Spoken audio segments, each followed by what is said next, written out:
ನಡುವೆ ನಾವಿದನ್ನ ಮಗಿಸ್ತಾ ಇರಬೇಕು. ನೋಡ್ತಾ ಇದ್ರೇ ಟೆಂಪ್ಟ್ ಆಗ್ತಾ ಇದೆ, ಸಖತ್ತಾಗಿ ಬರ್ತಾ ಇದೆ. ವಾವ್, ಎಷ್ಟು ಚೆನ್ನಾಗಿ ಕುದಿದು ಯಾವ ಥರ ಈ ಸಾರು ರೆಡಿ ಆಗ್ತಿದೆ ನೋಡಿ. ನೋಡಿದ್ರಾ, ಬಾಯಿ ನೀರುರಿಸುವಂತಹ ಮಾವಿನ ಹಣ್ಣಿನ ಸೂಪರ್ ಆಗಿರುವಂಥ ಸಾರು ರೆಡಿಯಾಗಿದೆ. ಈ ರುಚಿಯಾಗಿರುವಂಥ ಮತ್ತು ತುಂಬಾ ಸುಲಭವಾಗಿರುವಂಥ ಮಾವಿನ ಹಣ್ಣಿನ ಸಾರನ್ನು ಮಾಡಲಿಕ್ಕೆ ನಾನೊಂದು 10 ಮಾವಿನ ಹಣ್ಣನ್ನು ತಗೊಂಡಿದ್ದೇನೆ. ಈ ಮಾವಿನ ಹಣ್ಣು ಯಾವ ಥರ ಇರಬೇಕು ಅಂತಂದರೆ ತುಂಬ ಸ್ವೀಟ್ ಇರಬಾರ್ದು, ಹುಳಿ ಆಗಿರಬೇಕು. ಸಿಹಿ ಹುಳಿ ಇರುತ್ತಲ್ವ, ಆ ಥರ ಇದ್ದರೆ ಈ ಸಾರು ತುಂಬ ಅಂತಂದರೆ ತುಂಬ ರುಚಿಯಾಗಿ ಬರುತ್ತೆ. ಸ್ಪೆಷಲ್ ಇದೆಯಲ್ವ, ಚೆನ್ನಾಗಿ ಹಣ್ಣಾಗಿದ್ದರೆ ತುಂಬಾ ಚೆನ್ನಾಗಿರುತ್ತೆ. ಊರ ಕಡೆ ಈ ಕಾಟ್ ಮ್ಯಾಂಗೋ ಅಂತಾರೆ, ಅದರಲ್ಲಿ ಈ ಸಾರನ್ನು ಮಾಡಲಿಕ್ಕೆ ತುಂಬಾ ಚೆನ್ನಾಗಿರುತ್ತೆ.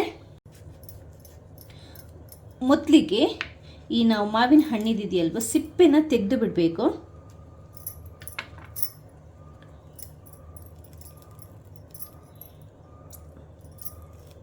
ಈಸಿಯಾಗಿ ಬರುತ್ತೆ ಈ ಥರ ತೆಗೆದ್ರೆ. ನೋಡಿ, ಎಲ್ಲದನ್ನು ಈ ಥರ ತೆಗೆದುಬಿಡಬೇಕು, ಸಿಪ್ಪೆ ಈ ಥರ. ನೋಡಿ, ಎಲ್ಲ ಮ್ಯಾಂಗೋದು ಸಿಪ್ಪೆನ ತೆಗೆದುಕೊಂಡು ಇಟ್ಕೊಂಡಿದ್ದೇನೆ. ಇವಾಗ ಇದನ್ನ ಒಂಚೂರು ಹಿಚ್ಕಬೇಕು. ನಾವು ಹಿಚುಕಿ ಈ ಥರ ರೆಡಿ ಮಾಡಿ ಇಟ್ಕೋಬೇಕು. ನೋಡಿ, ಈ ಥರ ಸ್ವಲ್ಪ ಇದನ್ನ ಹಿಚುಕಿ ಬಿಟ್ಟು ಇಡಬೇಕು. ನೀವಿದನ್ನ ಕೈಯಲ್ಲೇ ಹಿಚ್ಕೊಳ್ಳಿ, ಅಥವಾ ನೀವು ದೊಡ್ಡ ಮ್ಯಾಂಗೋ ಆದರೆ ಕಟ್ ಮಾಡಿ ಹಾಕೋಬಹುದು. ಈ ಥರ ಚಿಕ್ಕ ಮ್ಯಾಂಗೋನ ನಮಗೆ ಕಟ್ ಮಾಡಿ ಹಾಕೋದಕ್ಕೆ ಬರಲ್ಲ. ಇದೀಗ ರೆಡಿಯಾಗಿ ಇಟ್ಕೊಂಡಿದ್ದೇನೆ ನಾನು.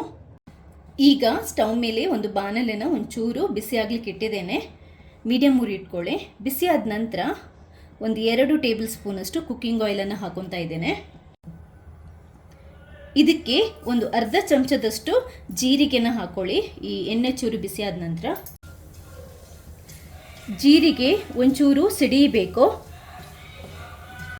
ಜೀರಿಗೆ ಸಿಡಿದ ನಂತರ ಒಂದು 2-3 ಹಸಿಮೆಣಸಿನ್ಕಾಯಿ, ಒಂದು 8-10 ಎಸಳು ಬೆಳ್ಳುಳ್ಳಿನ ಗುದ್ಬಿಟ್ಟು ಹಾಕೋಬೇಕು. ಸ್ವಲ್ಪ ಶುಂಠಿ ಕೂಡ ಗುದ್ಕೊಂಡು ಹಾಕೋಬೇಕು. ಅರ್ಧ ಈರುಳ್ಳಿನ ಚಿಕ್ಕದಾಗಿ ಕಟ್ ಮಾಡ್ಕೊಂಡು ಹಾಕೊತಾ ಇದ್ದೇನೆ. ಎಲ್ಲದನ್ನ ಒಟ್ಟಿಗೆ ಹಾಕೋಬಹುದು. ಕರಿ ಲೀವ್ಸ್ ಮತ್ತು ಸಾಸಿವೆ ಕೊನೆಗೆ ಒಗ್ಗರಣೆಗೆ ಹಾಕೊಳ್ಳೋಣ, ಈಗ ಬೇಡ. ಇದನ್ನ ನೀಟಾಗಿ ಫ್ರೈ ಮಾಡ್ಕೋಬೇಕು ಈ ಆಯಿಲಲ್ಲಿ. ಮೀಡಿಯಮ್ ಉರಿ ಇಟ್ಕೊಳ್ಳಿ. ನಿಮಗೆ ಹಸಿಮೆಣಸಿನ್ಕಾಯಿ, ಬೆಳ್ಳುಳ್ಳಿ, ಶುಂಠಿ ಎಲ್ಲ ಈ ಆಯಿಲಲ್ಲಿ ಫ್ರೈ ಆದಾಗ ಒಳ್ಳೆ ಫ್ಲೇವರ್ ಬರುತ್ತೆ. ನೋಡಿ, ಇಷ್ಟು ಫ್ರೈ ಆಗಬೇಕು. ಈಗ ನಾವಿದಕ್ಕೆ ರೆಡಿ ಮಾಡಿಟ್ಟಿರುವಂತಹ ಮಾವಿನ ಹಣ್ಣಿದೆಯಲ್ವ, ಹಿಸ್ಕಿ ಇಟ್ಟಿದ್ವಲ್ವ, ಅದನ್ನ ಹಾಕೊಳ್ಳೋಣ. ಚೂರು ಮಿಕ್ಸ್ ಮಾಡ್ಕೊಳ್ಳಿ.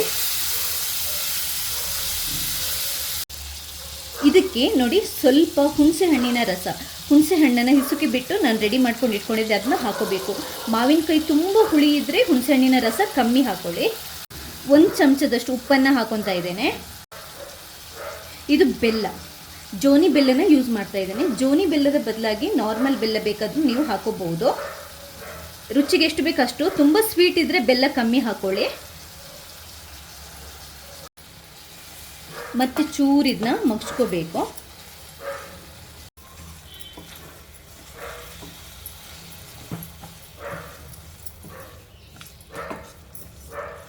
ಉರಿ ಮೀಡಿಯಮೇ ಇಟ್ಕೊಳ್ಳಿ, ಏನು ತೊಂದರೆ ಇಲ್ಲ. ಈಗ ಇದಕ್ಕೆ ಒಂದು ಸ್ವಲ್ಪ ನೀರು, ಇವಾಗಲೇ ಜಾಸ್ತಿ ನೀರು ಹಾಕೊಳ್ಳೋದು ಬೇಡ. ಒಂದು ಸ್ವಲ್ಪ ನೀರನ್ನು ಹಾಕ್ಕೊಂಡು ಇದನ್ನ ಮುಚ್ಚಿಟ್ಬಿಟ್ಟು ನಾವು ಹೈ ಫ್ಲೇಮ್ ಇಟ್ಬಿಟ್ಟು ಬೇಯಲಿಕ್ಕೆ ಬಿಡಬೇಕು. ಲಿಡ್ ಕ್ಲೋಸ್ ಮಾಡ್ತಾ ಇದ್ದೇನೆ. ಉರಿನ ಸ್ವಲ್ಪ ಜಾಸ್ತಿ ಮಾಡ್ಕೊತಾ ಇದ್ದೇನೆ. ಇದನ್ನ ಒಂದು 4ರಿಂದ 5 ನಿಮಿಷ ಚೆನ್ನಾಗಿ ಬೇಯಿಸ್ಕೊಳ್ಳೋಣ. ಚೆನ್ನಾಗಿ ಕುದೀಲಿ, ಮಾವಿನ ಹಣ್ಣಿದು ರಸ ಎಲ್ಲ ಬಿಡಬೇಕು. ಅಷ್ಟೋ ತನಕ ನಾವಿದನ್ನ ಚೆನ್ನಾಗಿ ಬೇಯಿಸ್ಕೋಬೇಕು. ನೋಡಿ, ಚೆನ್ನಾಗಿ ಬೇಯ್ತಾ ಇದೆ. ನಡುವೆ ನಾವಿದನ್ನ ಮಗಿಸ್ತಾ ಇರಬೇಕು.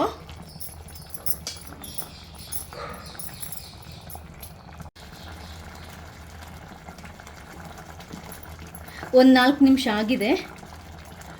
ಚೆನ್ನಾಗಿ ಬೆಂದಿದೆ. ನಿಮಗೆ ಕಲರ್ ಚೇಂಜ್ ಆದಾಗ ಗೊತ್ತಾಗುತ್ತೆ. ಇವಾಗ ನಾವಿದಕ್ಕೆ ಮಸಾಲ ಪುಡಿಗಳನ್ನು ಹಾಕೋಬೇಕು. ಮಸಾಲ ಪುಡಿಗಳನ್ನು ಹಾಕೋಕ್ಕಿಂತ ಮುಂಚೆ ಉರಿನ ಸ್ವಲ್ಪ ಕಮ್ಮಿ ಮಾಡಿ ಇಟ್ಕೊಳ್ಳಿ. ಒಂದು ಅರ್ಧ ಟೇಬಲ್ ಸ್ಪೂನಷ್ಟು ಕಾಳು ಮೆಣಸಿನ ಪುಡಿ ಹಾಕಿದರೆ ತುಂಬಾ ಚೆನ್ನಾಗಿರುವಂಥ ಫ್ಲೇವರ್ ಬರುತ್ತೆ. ಮತ್ತು ಆರೋಗ್ಯಕ್ಕೆ ಕೂಡ ಒಳ್ಳೆಯದು. ಖಾರ ಕೂಡ ಸಖತ್ತಾಗಿ ಬರುತ್ತೆ. 1 ಟೇಬಲ್ ಸ್ಪೂನಷ್ಟು ಖಾರ ಪುಡಿ ಹಾಕೊತಾ ಇದ್ದೇನೆ. ನಾನೊಂಚೂರು ಖಾರನೇ ಜಾಸ್ತಿ ಮಾಡ್ತಾ ಇದ್ದೇನೆ. ನೀವು ಖಾರ ನೋಡ್ಕೊಂಡು ಹಾಕ್ಕೊಳ್ಳಿ. ಸ್ವಲ್ಪ 1/4 ಚಮಚದಷ್ಟು, ಅದಕ್ಕಿಂತಲೂ ಕಮ್ಮಿನೇ ಅರಿಶಿನ ಪುಡಿಯನ್ನು ಹಾಕೊತಾ ಇದ್ದೇನೆ. ತುಂಬಾ ಸಿಂಪಲ್ಲಾಗಿ ಮಾಡುವಂತಹ ಇದೊಂದು ಮಾವಿನ ಹಣ್ಣಿನ ಸಾರು. ನಾನಿದಕ್ಕೆ ಇದೊಂದು ಸ್ಪೆಷಲ್ ಸಾಂಬಾರ್ ಪುಡಿಯನ್ನು ಹಾಕ್ತಾ ಇದ್ದೇನೆ. ಇದು ಆಲ್ ಇನ್ ಒನ್, ಇದರಲ್ಲಿ ಟೇಸ್ಟಿಂಗ್ ಪುಡಿ, ಸಾಂಬಾರ್ ಪುಡಿ ಎಲ್ಲದೂ ಮಿಕ್ಸ್ ಆಗಿದೆ. ಎಲ್ಲದಕ್ಕೂ ನಾನು ಜಾಸ್ತಿ ಇದನ್ನೇ ಹಾಕೊಳ್ಳುವಂಥದ್ದು.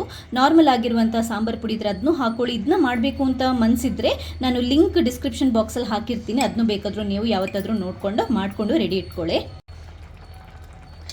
1 ಟೇಬಲ್ ಸ್ಪೂನಷ್ಟು ಹಾಕೊತಾ ಇದ್ದೇನೆ.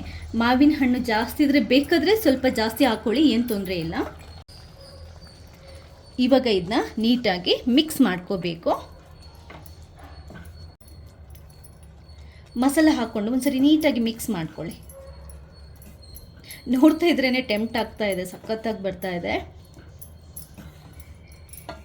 ನೋಡಿ. ಇವಾಗ ಇದಕ್ಕೆ ನೀರನ್ನು ಹಾಕಿಬಿಟ್ಟು ನಮ್ಗೆ ಎಷ್ಟು ಹದ ಬೇಕೋ ಅಷ್ಟು ಹದಕ್ಕೆ ರೆಡಿ ಮಾಡ್ಕೋಬೇಕು.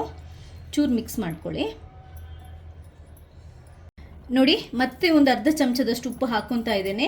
ಮ್ಯಾಂಗೋ ಹುಳಿ ಇದ್ದರೆ ಉಪ್ಪು ಜಾಸ್ತಿ ಬೇಕಾಗುತ್ತೆ. ಮಿಕ್ಸ್ ಮಾಡ್ಕೊಳ್ಳಿ. ಇವಾಗ ನೀವು ನಿಮಗೆ ಎಷ್ಟು ಹದ ಬೇಕು ನೋಡಿ, ತೆಳ್ಳಗೆ ಬೇಕಾ ದಪ್ಪಗೆ ಬೇಕಾ, ಹಾಗೆಯೇ ಉಪ್ಪು ಖಾರ ಹುಳಿ ಏನಾದರೂ ಬೇಕಿದ್ರೆ ಇವಾಗಲೇ, ಅಥವಾ ಸ್ವೀಟ್ ಬೇಕಿದ್ರೆ ಬೆಲ್ಲ ಒಂಚೂರು ಆ್ಯಡ್ ಮಾಡಿ ಇವಾಗಲೇ ನೀವು ಅಡ್ಜಸ್ಟ್ ಮಾಡ್ಕೋಬೇಕು. ಇದನ್ನ ಎಲ್ಲ ಅಡ್ಜಸ್ಟ್ ಮಾಡಿಬಿಟ್ಟು ಒಂದು ರೌಂಡ್ ಕುದಿಲಿಕ್ಕೆ ಬಿಡೋಣ, ಚೆನ್ನಾಗಿ ಕುದಿಲಿಕ್ಕೆ ಬಿಡೋಣ. ಮಸಾಲೆ ಚೆನ್ನಾಗಿ ಕುದಿಬೇಕು, ಅಂದರೆ ಬೇಯಬೇಕು, ಆವಾಗಲೇ ಸೂಪರಾಗಿ ಬರೋದು.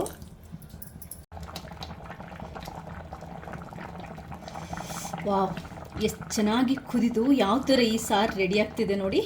ಮಾವಿನ ಹಣ್ಣಿದು ತುಂಬಾ ನೋಡಿದ್ರೇ ಟೆಂಪ್ಟ್ ಆಗ್ತಾ ಇದೆ. ಒಳ್ಳೆ ಫ್ಲೇವರ್ ಕೂಡ ಬರ್ತಾ ಇದೆ, ಒಳ್ಳೆ ಕಲರ್ ಕೂಡ ಬಂದಿದೆ, ಸೂಪರಾಗಿ ರೆಡಿಯಾಗಿದೆ. ನಾನು ಮತ್ತೆ ಒಂಚೂರು ಬೆಲ್ಲ ಮತ್ತು ಉಪ್ಪು ಹಾಕ್ಕೊಂಡಿದ್ದೇನೆ. ನನ್ನ ಸ್ವೀಟ್ ಸ್ವಲ್ಪ ಕಮ್ಮಿ ಅಂತ ಅನ್ನಿಸ್ತು. ಸೊ ರೆಡಿ ಆಗಿದೆ. ಈಗ ಸ್ಟವನ್ನು ಬಂದ್ ಮಾಡ್ತಾ ಇದ್ದೇನೆ. ಈಗ ಇದಕ್ಕೆ ಮೇಯ್ನಾಗಿ ಒಂದು ಒಗ್ಗರಣೆ ಬಟ್ಟಲಿಗೆ 1-1.5 ಟೇಬಲ್ ಸ್ಪೂನಷ್ಟು ಕುಕ್ಕಿಂಗ್ ಆಯಿಲನ್ನು ಹಾಕ್ಕೊಂಡಿದ್ದೇನೆ. ಕಾದ ನಂತರ ಒಂದು ಅರ್ಧ ಚಮಚದಷ್ಟು ನಾನು ಅದಕ್ಕೆ ಸಾಸಿವೆನ ಹಾಕೊತಾ ಇದ್ದೇನೆ. ಅರ್ಧ ಚಮಚದಷ್ಟು ಉದ್ದಿನಬೇಳೆ ಕೂಡ ಹಾಕೋಬಹುದು. ಚೆನ್ನಾಗಿ ಸಿಡಿಬೇಕು, ಸಾಸಿವೆ ಚೆನ್ನಾಗಿ ಸಿಡಿದ್ರೇ ಒಗ್ಗರಣೆ ತುಂಬಾ ಪರಿಮಳ ಬರೋದು. ಚೆನ್ನಾಗಿ ಸಿಡಿದ ನಂತರ ಒಂದು 3-4 ಒಣಮೆಣಸು, ಸ್ವಲ್ಪ ಕರಿ ಲೀವ್ಸು ಹಾಕೊಂಡು ನೀಟಾಗಿ ಮಿಕ್ಸ್ ಮಾಡ್ಕೊಳ್ಳಿ. ಉರಿ ಕಮ್ಮಿ ಇಟ್ಕೊಳ್ಳಿ, ಯಾವುದೇ ಕಾರಣಕ್ಕೆ ಕರಟಬಾರ್ದು. ಒಗ್ಗರಣೆ ರೆಡಿಯಾಗಿದೆ. ಇದಕ್ಕೆ ನಾವು ಬೆಳ್ಳುಳ್ಳಿ ಎಲ್ಲ ಹಾಕೊಳ್ಳೋ ಅವಶ್ಯಕತೆ ಇಲ್ಲ. ಬೆಳ್ಳುಳ್ಳಿ ಆವಾಗಲೇ ನಾವು ಹಾಕ್ಕೊಂಡಿದ್ದೇವೆ, ಇಷ್ಟು ಸಾಕು. ಬಿಸಿ ಇರುವಾಗಲೇ ಒಗ್ಗರಣೆಯನ್ನು ಹಾಕೊಳ್ಳಿ. ಒಗ್ಗರಣೆ ಹಾಕಿ ಸ್ವಲ್ಪ ಹೊತ್ತು ಮುಚ್ಚಿಟ್ಬಿಡಿ, ಯಾಕಂತಂದರೆ ಆ ಒಗ್ಗರಣೆ ಫ್ಲೇವರ್ ಸಾರಲ್ಲೇ ಉಳ್ಕೊಂಡಿರುತ್ತೆ, ತುಂಬಾ ಚೆನ್ನಾಗಿರುತ್ತೆ. ಇಷ್ಟೇ ನೋಡಿ, ರುಚಿಯಾಗಿರುವಂತಹ ಬಾಯಿ ನೀರೂರಿಸುವಂತಹ ಮಾವಿನ ಹಣ್ಣಿನ ತುಂಬಾ ಸುಲಭವಾದ ಸಾರು ರೆಡಿಯಾಗಿದೆ. ವೈಟ್ ರೈಸ್ ಜೊತೆ, ಅನ್ನದ ಜೊತೆ ಎಷ್ಟು ಸೂಪರ್ ಆಗಿರುತ್ತೆ ಅಂತಂದರೆ ಬಟ್ಟಲ್ ಅನ್ನ ಖಾಲಿ ಆದರೂ ಗೊತ್ತಾಗಲ್ಲ, ಮತ್ತೆ ಊಟ ಮಾಡ್ತಾನೆ ಇರಬೇಕು ಅಂತ ಅನಿಸುತ್ತೆ, ಅಷ್ಟು ಸೂಪರ್ ಆಗಿರುತ್ತೆ. ರೆಸಿಪಿ ಟ್ರೈ ಮಾಡಿ, ಮರೆಯದೆ ನನಗೆ ನಿಮ್ಮ ಫೀಡ್ಬ್ಯಾಕ್ನ ತಿಳಿಸಿ. ಥ್ಯಾಂಕ್ಸ್ ಎಲ್ರಿಗೂ.